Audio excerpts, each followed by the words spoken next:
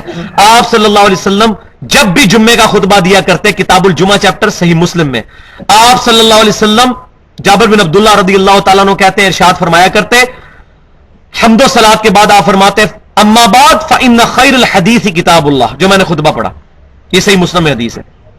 آگاہ ہو جاؤ کہ سب سے بہترین کلام اللہ کی کتاب ہے. وخیر الہدی ہدی محمد صلی اللہ علیہ وسلم، اور ہدایت یافتہ راستہ محمد صلی اللہ علیہ وسلم کا ہے. وہی 2 باتیں کتاب اور سنت. وشر الامور محدثاتها، بدترین کام وہ ہیں جو دین میں نئے جاری کیے جائیں. وَكُلَّ مُحْدَثَةٍ بِدْعَةٍ، تمام نئے جاری شدہ کام دین کے اندر، دنیا میں نہیں، دین کے کاموں میں وہ گمراہیاں ہیں. وَكُلَّ بِدْعَةٍ ضَلَالَةٍ، وہ بدعتیں ہیں اور تمام بدعتیں گمراہیاں ہیں. وَكُلَّ ضَلَالَةٍ فِي النَّارِ، اور تمام گمراہیاں دوزخ میں لے جانے والی ہیں. مسند امام احمد اور سنن نسائی میں بھی یہ موجود ہے حدیث. یہاں بھی 2 باتیں کہ اس کے بعد گمراہی ہے کتاب اور سنت کو چھوڑ کر. لیکن یہاں ایک میں بات ایڈریس کر دوں کہ کتاب اور سنت میں اب جو چیز بھی آئے گی وہ کتاب و سنت کی طرح ماننی ہوگی. تو مسلمانوں کے 2 سورسز اور ہیں جو کتاب و سنت سے ڈیرائیوڈ ہے، ایبسولوٹ نہیں، ڈیرائیوڈ. وہ ہے اجماع امت اور اجتہاد یا قیاس. بنیادی چیزیں 2 ہی ہیں اور اس سے ریلیٹو ڈیرائیوڈ چیزیں 2 اور ہیں جو ہم نے منہج پہ لکھ بھی دی. اور وہ المصنف ابن ابی شیبہ میں انٹرنیشنل نمبرنگ کے مطابق 22,990 نمبر اثر سیدنا عمر رضی اللہ تعالیٰ عنہ کا قول ہے کہ جب بھی کوئی مسئلہ آئے پہلے کتاب اللہ میں دیکھو، اس میں نہ ملے پھر رسول اللہ کی سنت میں دیکھو صلی اللہ علیہ وسلم، سنت میں نہ ملے پھر امت کا اجماع دیکھو کہ متفقہ طور پر امت نے کس چیز کو ایکسپٹ کیا. اجماع کی بڑی بڑی مثالیں، سیدنا ابوبکر صدیق کی خلافت، قرآن پاک کو کتابی شکل میں لانا، قرآن پاک کو غیر مخلوق ماننا، یہ بڑے بڑے اجماعی فیصلے. اور ابھی 14ویں صدی میں بہت بڑا اجماع ہوا ہے کہ غلام احمد قادیانی کو ماننے والے دونوں گروپ، لاہوری بھی اور قادیانی بھی، اسلام سے خارج ہے. اس میں پوری امت کا اجماع ہوا ہے. اجماع قیامت تک جاری رہے گا. تو کتاب اور سنت میں نہ ملے اجماع میں تلاش کرو، اور اجماع میں نہ ملے تو پھر قیاس یا اجتہاد کر لو. اب اہل سنت اور اہل بدعت کا اختلاف شروع ہو جاتا ہے یہاں سے 4تھی چیز پہ، اجتہاد پہ. اہل بدعت یہ کہتے ہیں کہ ہمارا جو بزرگ اجتہاد کر گیا ہے، ہم نے قرآن حدیث کوئی نہیں پڑھنی، بس بزرگوں نے جو فرما دیا وہی ماننا ہے. جبکہ اہل سنت کی فکر یہ ہے کہ پہلے قرآن، پھر سنت، پھر اجماع، پھر اجتہاد. الٹی گنگا نہیں بہانی. کتاب سنت اجماع کے خلاف جو چیز آئے گی وہ کسی بھی بزرگ کا قول ہوگا اس کو چھوڑ دیا جائے گا.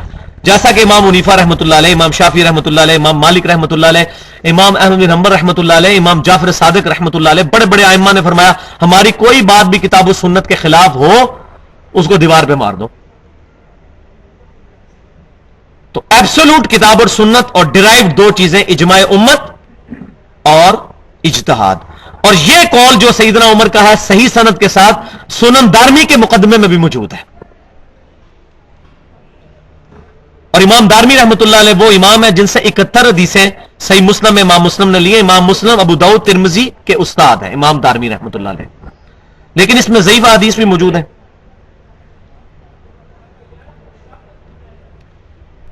اب آخر میں اسی آیت کے کانٹیکسٹ میں حدیث کی کتابوں کے اوپر تھوڑی سی گفتگو میں ضروری سمجھ رہا ہوں. قرآن و حدیث تو ساری بات کرتے ہیں، لیکن وہ کون سی کتابیں ہیں جن پر امت کا اتفاق ہے قرآن کے بعد حدیث کی کتابوں پر؟ تو یہ بات یاد رکھیں، ہمارے سب کانٹیننٹ میں تینوں بھاری فرقے جو اپنے آپ کو اہل سنت و جماعت کہتے ہیں، بریلوی، دیوبندی اور اہل حدیث، تینوں مشترکہ طور پر جس پرسنالٹی پر متفق ہیں وہ شاہ ولی اللہ دہلوی رحمۃ اللہ علیہ المتوفی 1176 ہجری ہیں، جنہوں نے شورى آفاق تصنیف لکھی ہے حجت اللہ البالغہ، جس کے مقدمے میں انہوں نے لکھ دیا کہ میں نے آج تک جتنی باتیں اور جتنی کتابیں کتاب اللہ، سنت اور اجماع کے خلاف لکھی میں ان سے رجوع کرتا ہوں. شاہ ولی اللہ کی بڑی شرکیہ کتابیں بھی ہیں جو آج بدعتی فرقے اٹھائے پھرتے ہیں، انفاس العارفین اور اس طریقے سے باقی کتابیں، اور کہتے ہیں دیکھیں نہیں شاہ ولی اللہ بھی یہ کہتے تھے. ان ساری کتابوں سے شاہ ولی اللہ نے توبہ کر لی ہے. حجت اللہ البالغہ ان کی آخری کتاب ہے، تقریباً 1500 صفحوں پر مشتمل ہے، اس میں آپ پڑھ لیں. پہلے کتابوں میں انہوں نے لکھا ہے میں حنفی ہوں. حجت اللہ البالغہ میں انہوں نے لکھا ہے کہ امت میں 4تھی صدی میں سب سے بڑی بدعت یہ شروع ہوئی کہ لوگوں نے اماموں کی اندھی تقلید شروع کر دی. تو ان کو بھی سمجھ آتے ہوئے دیر لگی نا. بارے انڈیا پاکستان میں جو بندہ آنکھ کھولتا ہے وہ گمراہی میں ہی آنکھ کھولتا ہے، پھر بیچارہ جب کوئی بندہ پڑھنا شروع کرتا ہے تو پھر جا کے اس کو سمجھ آتی ہے. یہ تو اب کتابوں کے ترجمے ہو گئے ہیں، تو شاہ ولی اللہ تو 250-300 سال پہلے تو کسی کو تصور بھی نہیں تھا، بلکہ قرآن کا پہلا ترجمہ شاہ ولی اللہ دہلوی نے کیا ہے فارسی زبان کے اندر. 5 سال پھر جنگلوں میں چھپے رہے، لوگوں نے کہا اس نے قرآن ہی چینج کر دیا، اللہ نے عربی میں نازل کیا، اس نے فارسی میں کر دیا. تو انہوں نے دیکھا کہ لوگ ترجمہ پر قرآن عربی سیکھتے نہیں، تو انہوں نے کہا قرآن کو ہی پھر ترجمہ کر دیا جائے تاکہ کسی بہانے تو قرآن یہ پڑھیں. تو شاہ ولی اللہ دہلوی رحمۃ اللہ علیہ کی زندگی میں بھی بڑی فیزز آئی ہیں، جس طرح میری زندگی میں کئی فیزز آئی ہیں. تو یہ میں بہتر سمجھ سکتا ہوں کہ انسان ایوالو ہوتا ہے وقت کے ساتھ ساتھ، جب کتاب و سنت کا علم آتا چلا جاتا ہے تو انسان میں امپروومنٹ آتی. تو آخری کتاب ہے حجت اللہ البالغہ، اس میں انہوں نے لکھی ہے حدیث کی کتابوں کی کیٹیگری بتائی ہے، اور اس میں وہ بتاتے ہیں کہ یاد رکھو اہل علم محدثین کا کتابوں پر جن پر اعتماد ہے وہ 8 کتابیں ہیں حدیث کی. قرآن کے بعد حدیث کی 8 کتابیں ہیں جن پر اعتماد ہے. ان میں سے بھی پہلی 2 کتابیں وہ ہیں جن کے بارے میں شاہ ولی اللہ دہلوی لکھتے ہیں کہ اس پر اجماع امت ہے کہ صحیح بخاری اور صحیح مسلم کی تمام متصل الاسناد مرفوع احادیث قطعی الصحت ہے، اور ان کی صحت میں کسی کو اختلاف نہیں ہے. اور جو بخاری اور مسلم سے ہٹ کر کوئی اور راستہ اڈاپٹ کرے گا اس کا راستہ گمراہی پر مبنی ہے. شاہ ولی اللہ دہلوی نے تو یہ لکھا. احمد بریلوی صاحب نے روحوں کی دنیا کتاب میں لکھا ہے کہ جو بخاری اور مسلم کے مقابلے میں کسی اور کتاب سے حدیث اس کے مقابلے میں پیش کرتا ہے وہ جاہل ہے. اشری تھانوی صاحب بھی لکھتے ہیں کہ بخاری اور مسلم امت میں قرآن کے بعد سب سے افضل کتابیں، یعنی سارے لوگ مانتے ہیں اس بات کو. وہ 8 کتابیں کون سی ہیں اور وہ 8 کتابیں کب لکھی گئیں؟ اس مبارک دور میں جس کی نبی صلی اللہ علیہ وسلم نے سب سے بہترین ہونے کی پروفیسی فرمائی تھی. بخاری اور مسلم کی متفق علیہ حدیث ہے سب سے بہتر زمانہ میرا، پھر صحابہ کا، پھر تابعین کا، پھر تبع تابعین کا. اس کے بعد آپ صلی اللہ علیہ وسلم نے فرمایا جھوٹے لوگ پیدا ہوں گے، امانت میں خیانت کرنے والے لوگ پیدا ہوں گے. تو صحابہ، تابعین اور تبع تابعین یہ 300 سال کا عرصہ بنتا ہے، کیونکہ بخاری اور مسلم کی متفق علیہ حدیث ہے. آج متفق علیہ نہیں ہے، ہاں یہ والی حدیث متفق علیہ ہے کہ آج جو شخص زندہ ہے روئے عرض پہ 100 سال نہیں گزریں گے کہ اس پر قیامت قائم ہو جائے گی، یعنی اس کی موت آ جائے گی. اس پہ عبداللہ بن عمر کے کامنٹس ہیں صحیح مسلم کے اندر کہ آپ صلی اللہ علیہ وسلم نے یہ فرما دیا تھا کہ صحابہ کرام کا قرن کہتے ہیں عربی میں زمانے کو 100 سال کے اندر ختم ہو جائے گا. اور واقعی حضور صلی اللہ علیہ وسلم کی وفات ہوئی 11 ہجری میں, تو آپ سے تقریباً 100 سال کے بعد 110 ہجری میں ابو طفیل عامر بن واصلہ رضی اللہ تعالیٰ عنہ آخری صحابی فوت ہوئے ہیں. 3 ہجری میں پیدا ہوئے تھے اور 110 ہجری میں فوت ہوئے. تو پہلے 100 سال میں صحابہ سارے فوت ہو گئے, اگلے 100 سال میں تابعین, اس سے اگلے 100 سال میں تبع تابعین. پہلے 300 سال کے اندر یہ مبارک ترین مسلمانوں کا اور دنیاوی اعتبار سے بھی عروج کا دور تھا, مسلمانوں کا بھی اسلام کا بھی. اس کے بعد اسلام کا تو ڈاؤن فال شروع ہو گیا, لیکن مسلمانوں کا عروج 1000 سال تک چلا. یعنی دنیاوی طور پہ ان کو فتوحات ہوئی, لیکن اسلام پھر نیچے ہی آیا. مسلمان پھیلتے چلے گئے, بڑی بڑی سلطنتیں قائم ہو گئی. تو 300 سال. اور ہماری خوش نصیبی یہ ہے کہ ہماری حدیث کی ساری 8 قابل اعتماد کتابیں پہلے 300 سال میں لکھی گئی ہیں. حضور صلی اللہ علیہ وسلم کی وفات ہوئی 11 ہجری میں, 11 میں 300 سال جمع کریں تو 311 ہجری بنتا ہے. تمام مصنفین ان 8 کی 8 کتابوں کے 311 ہجری سے پہلے فوت ہو گئے تھے. یعنی یہ کتابیں پہلے 300 سال میں لکھی گئی, مبارک ترین دور میں. اب وہ 8 کتابیں کون سی ہیں ان کا تعارف سن لیں. میں ساتھ ساتھ ان کتابوں میں انٹرنیشنل نمبرنگ کے مطابق حدیثوں کی تعداد بھی بتاؤں گا, اور ساتھ یہ بھی بتاؤں گا انشاءاللہ تعالی کہ وہ جو امام جمع کرنے والے ہیں ان کا سن آف ڈیتھ کیا ہے, المتوفا, کس میں ان کو موت آئی, تاکہ پتہ چلتا جائے کہ 311 کے سارے اندر ہیں. تو پہلی کتاب ہے صحیح بخاری, امام ابو عبداللہ محمد بن اسماعیل بخاری رحمت اللہ علیہ, المتوفا 256 ہجری, 7397 احادیث کا مجموعہ صحیح بخاری جمع فرمایا. دوسرے نمبر پر صحیح مسلم, امام ابو الحسین مسلم بن حجاج کشیری رحمت اللہ علیہ, المتوفا 261 ہجری, 7563 احادیث کا مجموعہ صحیح مسلم جمع فرمایا. تیسرے نمبر پر جامعہ ترمذی, امام ابو عیسیٰ محمد بن عیسیٰ ترمذی رحمت اللہ علیہ, المتوفا 279 ہجری, 3956 احادیث کا مجموعہ جامعہ ترمذی جمع فرمایا.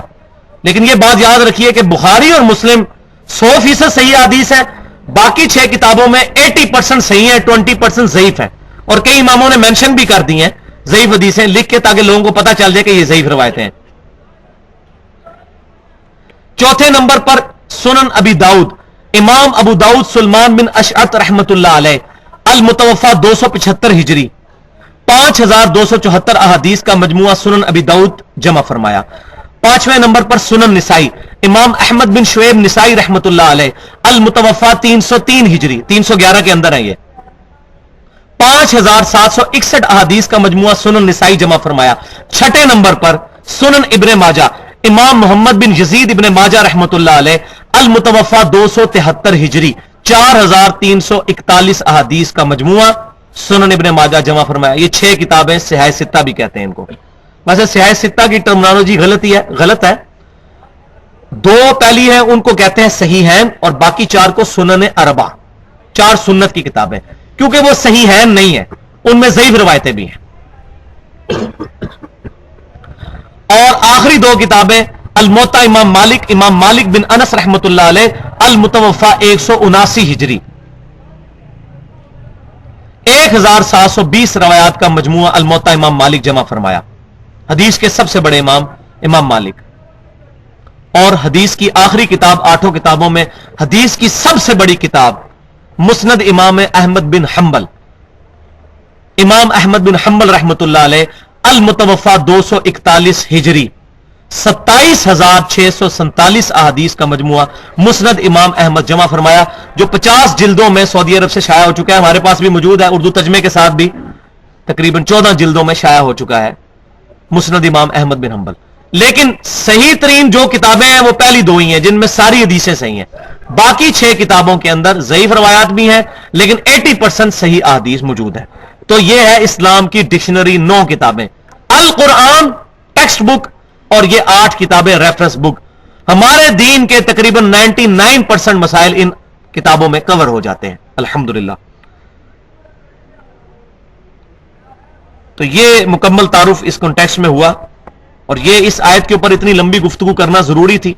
کیونکہ میں کوشش کر رہا ہوں کہ جب یہ ساری باتیں آ رہی ہیں تو ریکارڈنگ پتہ نہیں زندگی ہے یا نہیں یہ تمام چیزیں ریکارڈ ہو سکیں، کیونکہ تقریباً 1000 لیکچرز میں یہ قرآن مکمل ہوگا. تو آج میرا خیال ہے 44واں یا 45واں لیکچر ہے. تو میں چاہ رہا ہوں کہ جتنی اختلافی موضوعات ہیں میں کافی سارے کور کر چکا ہوں، چند ایک چیزیں رہ گئی ہیں جو آج ان میں سے ایک کور ہوگی. اب اگلی آیت کے اوپر آ جائیے. اس آیت کو ایک دفعہ پھر پڑھ لیں تاکہ ہمارا ربط بن جائے. لقد من اللہ علی المؤمنین اذ بعث فیہم رسولا، بے شک اللہ تعالیٰ کا مومنین پر احسان ہوا کہ ان میں سے ہی ایک رسول کو مبعوث کیا، من انفسہم، ان میں سے، یتلو علیہم آیاتہ، جو ان پر تلاوت کرتے ہیں اللہ کی آیات، اور ان آیات کا رزلٹ کیا نکلتا ہے، وَيُزَكِّيهِمْ، وہ تزکیہ کرتے ہیں اس کتاب کے ذریعے. تو تزکیہ نفس کتاب اللہ کے ذریعے ہوگا. یہ تصوف کے من گھڑت ضربے لگانے والے طریقوں سے نہیں ہوگا، کتاب اللہ سے ہوگا، سنت اذکار سے ہوگا. وَيُعَلِّمُهُمُ الْكِتَابَ وَالْحِكْمَةَ، اور تعلیم دیتے ہیں ان کو الکتاب قرآن کی اور الحکمہ قرآن اور سنت کی.